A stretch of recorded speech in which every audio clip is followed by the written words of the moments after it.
শুভ দুপুর বন্ধুরা। তো দেখো আমার হাতে ঝাঁটা দেখছো, এখন বাজে প্রায় 12টা মতো। আমি চলে এসেছি ঘরের ঝুল পরিষ্কার করতে।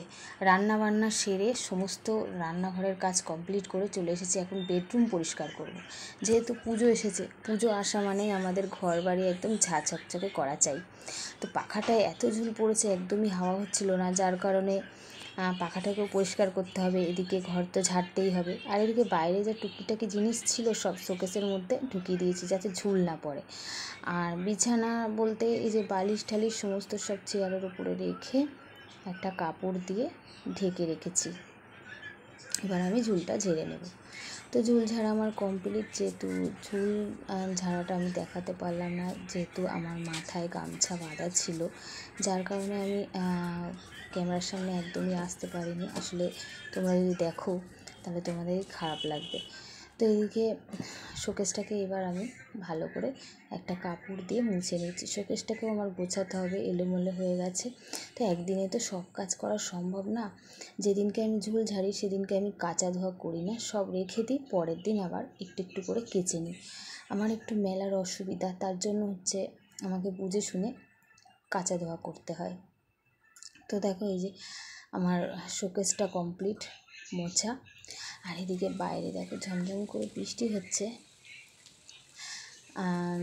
হচ্ছে আর এদিকে আমি এই যে বাইরে বালতি বসিয়ে দিয়েছি জল নিয়ে। এবার ঘরটাকে মুছে নেব। হাতে নিয়ে নিয়েছি শ্যাম্পু আর বালতিতে সামান্য একটু লবণ দিয়ে দিয়েছি জলের মধ্যে। এবার ভালো করে গুলিয়ে নিচ্ছি।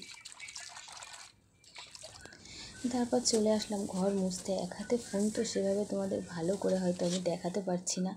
তো ঘর মুছে স্নানে গেছিলাম, স্নান করেই আসলাম, এখন বাজে 5:45। তো দেখো এই যে ঘর আমার এলোমেলো, আর এদিকে বিছানার চাদরটাকে আমি পেতে নিয়েছি একটু একটু করে। এবার ঘরটাকে সুন্দর করে গুছিয়ে নেব। আর যেসব পর্দা, জ্বালানোর পর্দা সব নামিয়ে রেখেছিলাম সেগুলোকে তো কাচা হয়নি, ওগুলোকে কাচবো, কেচে তারপরে আস্তে আস্তে সব আবার লাগিয়ে নেব।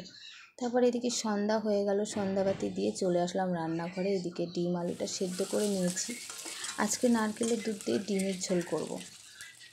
তো দেখো ডিমটাকে ভেজে এবার কষিয়ে নিয়েছি মশলা দিয়ে। তারপরে এই যে নারকেলের দুধটা দিয়ে দিলাম। নারকেলে বেশি একটা দুধ বেরোয়নি, যার কারণে একটু জলে মিশিয়ে দিয়েছিলাম, এই জন্য একটু পাতলা লাগছে দেখতে। আর এদিকে ডিমের ঝোলটা আমার বসানো হয়ে গেছে। আর এদিকে আমি চাল নিয়ে নিয়েছি, যে চালটাকে এবার একটু ভালো করে কষলে ধুয়ে নিচ্ছি।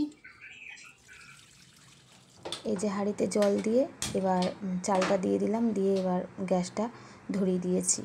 তো ভাত বসানো কমপ্লিট। আর এদিকে আমি চলে এসেছি মুড়ি ঢালতে। সন্ধ্যাবেলায় মুড়ি আর চপ খাওয়া হয়েছিল, মুড়িটা সেভাবে আর কোটোতে রাখা হয়নি। এবার আমি কোটোর মধ্যে মুড়িটাকে ঢেলে নিচ্ছি। সারাদিন শুধু কাজই করে যাচ্ছি। আমরা মেয়েরা যারা হাউস ওয়াইফ, আমাদের কাজের আর শেষ নেই, একটা ছেড়ে আরেকটা। মানে অফিসের কাজে একদিন হলেও সপ্তাহে ছুটি পাওয়া যায়, কিন্তু সংসারের কাজে আমাদের 24 ঘন্টা কাজ। কাজের থেকে আমাদের কোনো নিস্তার নেই। তো রান্না আমার কমপ্লিট। তো চলো তোমাদেরকে একটু দেখিয়ে দিই ডিমের ঝোলটা কেমন হয়েছে। এই যে আমার ডিমের ঝোল, একটু ঝোলই রেখেছি যেহেতু এক পদ, এটা দিয়েই আমাদেরকে খেতে হবে। তো চলো এদিকে সবাইকে খেতে দিয়েছি। গুড নাইট, সবাই ভালো থেকো, সুস্থ থেকো।